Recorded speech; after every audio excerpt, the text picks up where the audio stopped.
Hey guys, welcome back to Grounded Roots Healing. I'm Jason and I'm an alchemist. And today I want to talk about envy. It's real. It's part of the challenge of being a spiritual person or any person on this planet. And I've been struggling a little bit with it lately, actually. So, to the to the people who've watched this, I now have 331 awakening wonders, as Russell Brand would call them, subscribers. I appreciate all of you guys. And you'll know if you've watched any of my videos that I don't pull any punches and I don't hide anything. I'm an open book. My goal with this channel is to keep it as real as possible. And there are days when I've lost faith, and there's days when I'm feeling sorry for myself, and there's days when it's not feeling all that fun. So I've not been struggling with that. I've had a back injury. I believe it's a Kundalini rising. And it's painful.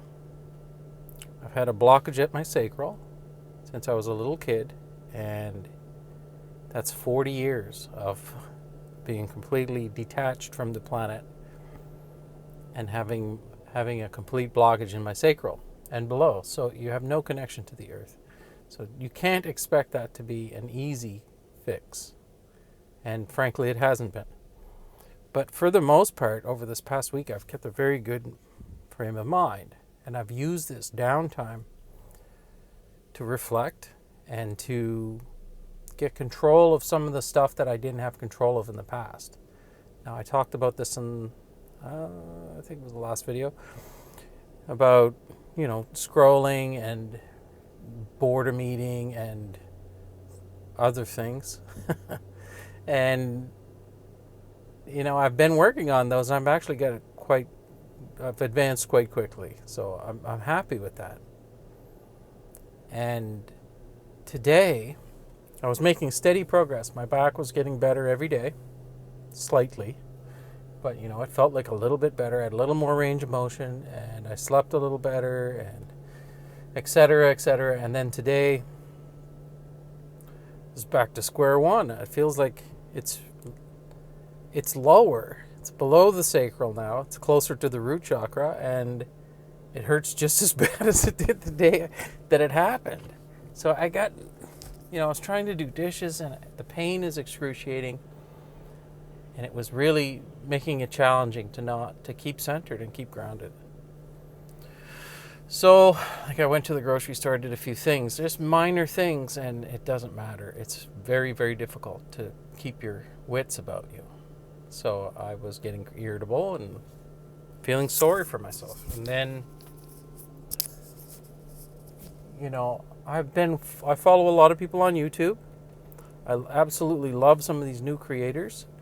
And I've been at this for almost 6 months. It's a long time. I've made a lot of videos. I've put a lot of content out. I put my heart and soul into this channel. And I'm not doing something right. Or at least that's what it would look like. Because there's people that have been at this for a month, and they've got way more subscribers than I do.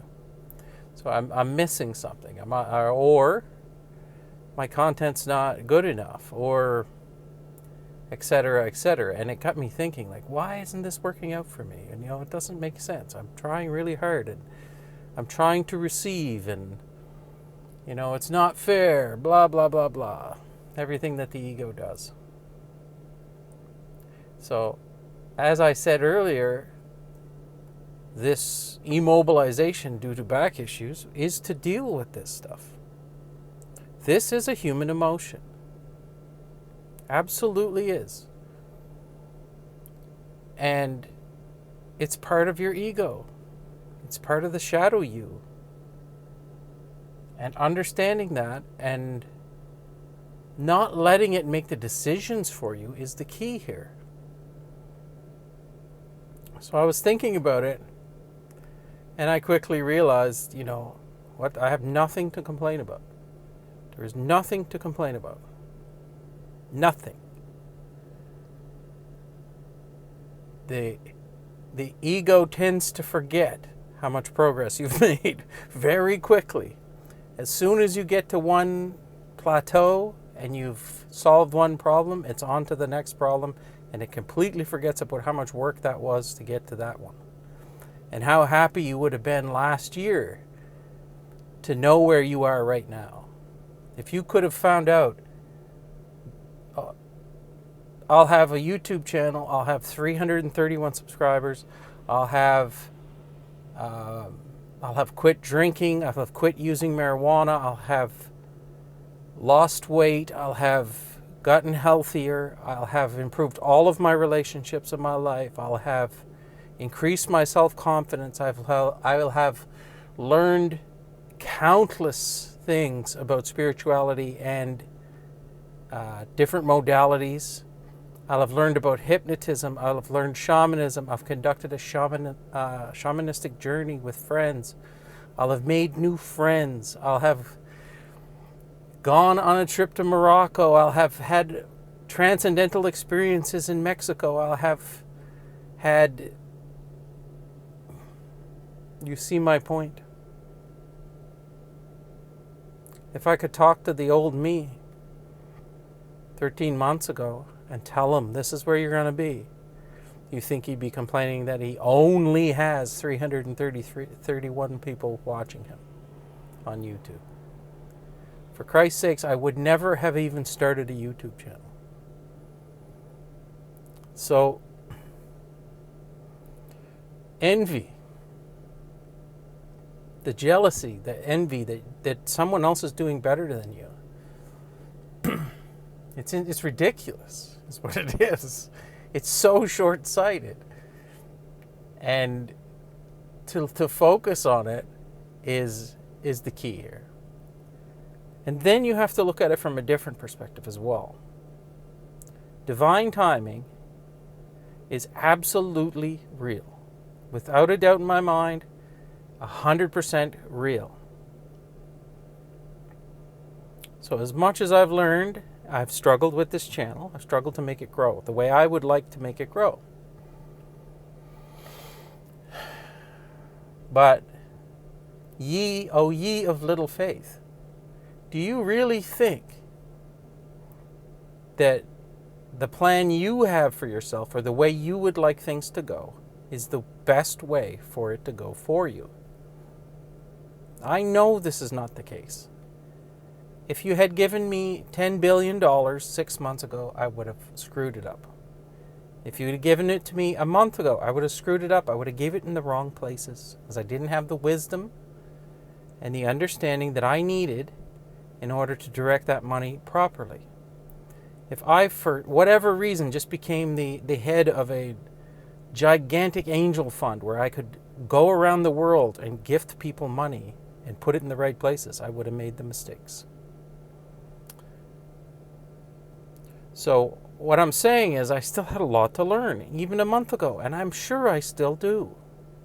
So I have to have faith and patience that God is going to put me in the right places at the right time. This is faith. Is my channel ever going to grow? It may never. It may not be the path. And my only objective should be to accept that and be okay with it. To trust that if that isn't the path for me, something much, much bigger is coming. And I know this. But what happens is you lose perspective sometimes. When you're struggling and you're going through painful things, it becomes harder and harder to hold the faith. And by hold the faith, I mean live from your heart center. From here. if you could live every moment of your life from the center of your chest, and what I mean by that is very practically, your life would be amazing. If you were making every decision from your heart center, now this is hard to describe because unless you've felt it, you don't really know what I'm talking about. So I'll describe it in a minute here. But if you did that, you don't even need to use this. The thinking mind can be useful when it's subjugated by this, when it's used by this as a tool.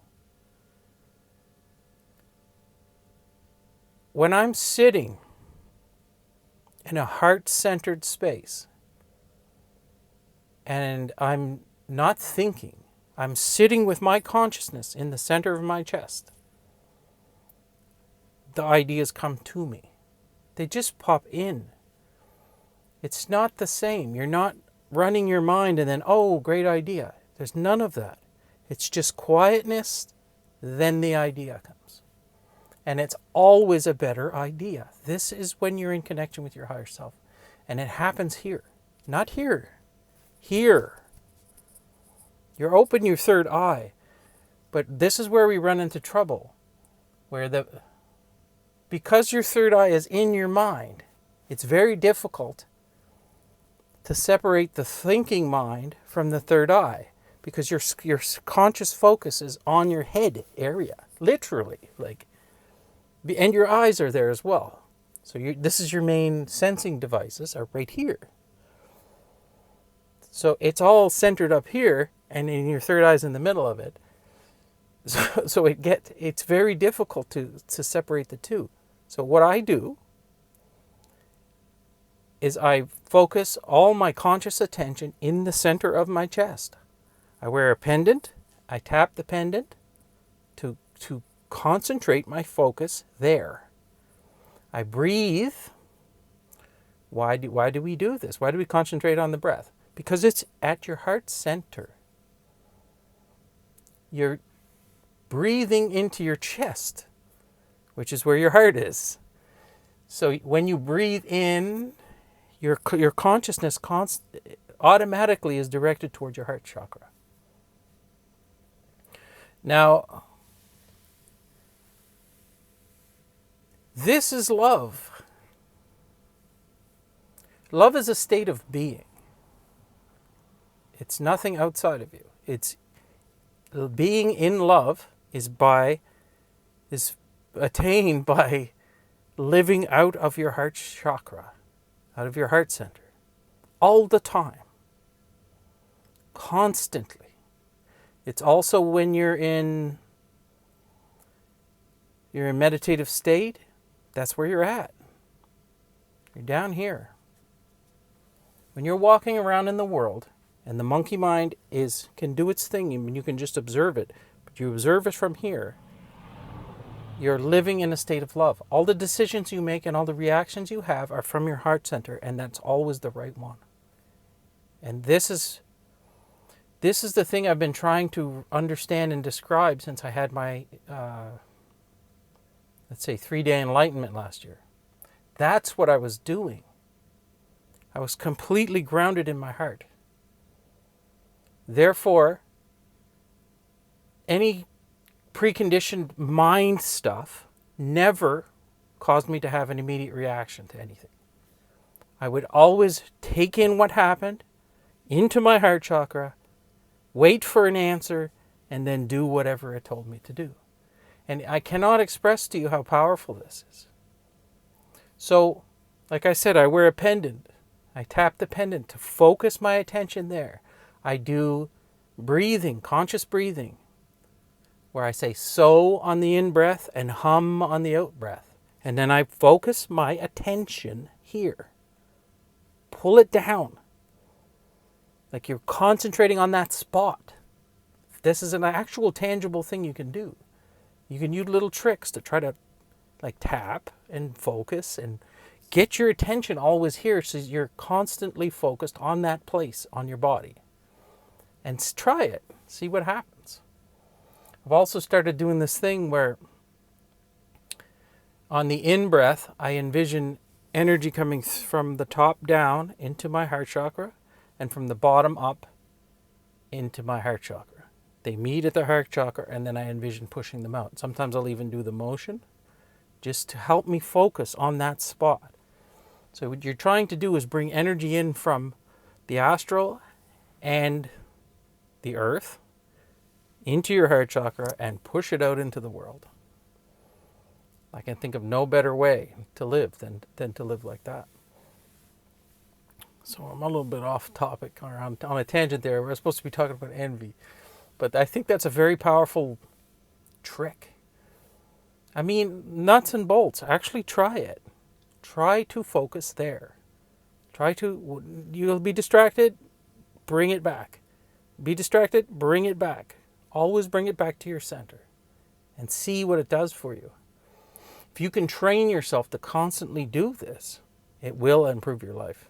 I promise you. Okay, so being envious of other people, it's a perfectly normal monkey mind trait. It's a perfectly human thing to do. But if you're living from your heart center, it doesn't happen. It literally doesn't happen. You feel nothing but happiness for the success of those people. Your mind, your monkey mind is so limited that it can't see the forest for the trees.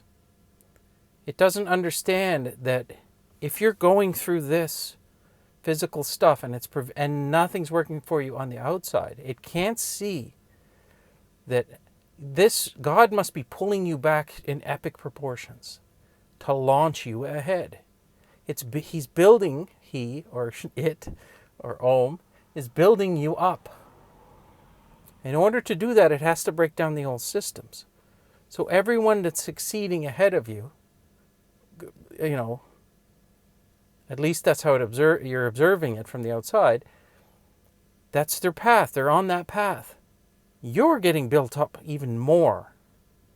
So where are you going to be launched to? You have to look at it as a positive thing. If it's not happening for you right now, it means that your purpose is bigger. That's all. If my spine is requiring this much work to get it centered, how much light am I going to be able to hold and channel through me? How much of that light that I'm bringing up my spine into my heart center am I going to project out like a Care Bear when these upgrades are all done?